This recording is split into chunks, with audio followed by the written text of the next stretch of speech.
Hello friends, मी आहे अर्चना. तर आज आपण चॉकलेट स्पॉन्ज कसा बनवायचा हे आपण पाहणार आहोत.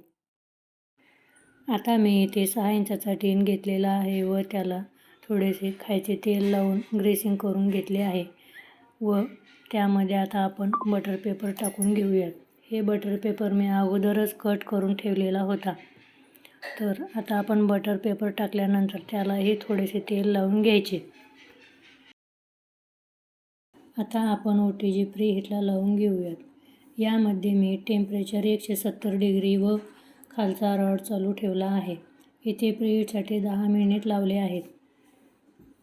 तर यामध्ये मी 1 कप चॉकलेट प्रीमिक्स घेतले आहे व त्यामध्ये 1 टेबलस्पून खायचे तेल घेतले आहे आणि त्यामध्ये आता आपण चॉकलेट एसेन्स 4 ते 5 थेंब टाकून घ्यायचे आणि आता त्यामध्ये थोडे थोडे पाणी टाकून आपल्याला बॅटर बनवून घ्यायचे आहे.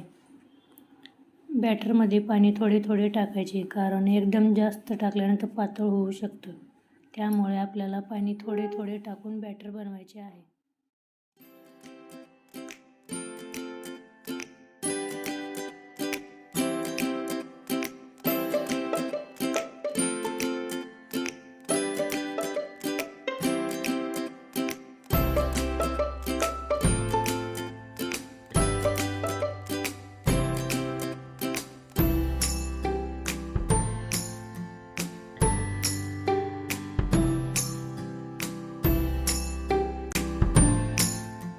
आपल्या बॅटरची कन्सिस्टन्सी अशी असली पाहिजे. जास्त घट्टही नको आणि जास्त पातळही नको. आता आपण हे बॅटर टीनमध्ये ओतून घेऊयात.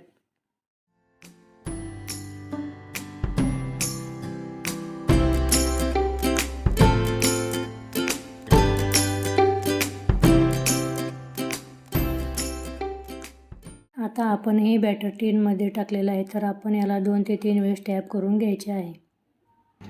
हे आता प्रीहीट झालेलं आहे.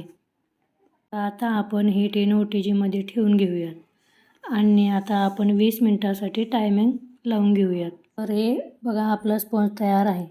जर तुमचा स्पॉन्ज तयार नसेल तर तुम्ही 5-10 मिनिटासाठी परत टायमिंग लावू शकता. टूथपिकला बॅटर चिटकलेले नाही म्हणजे केक तयार आहे. हे बघा, आपला स्पॉन्ज किती छान तयार झालेला आहे.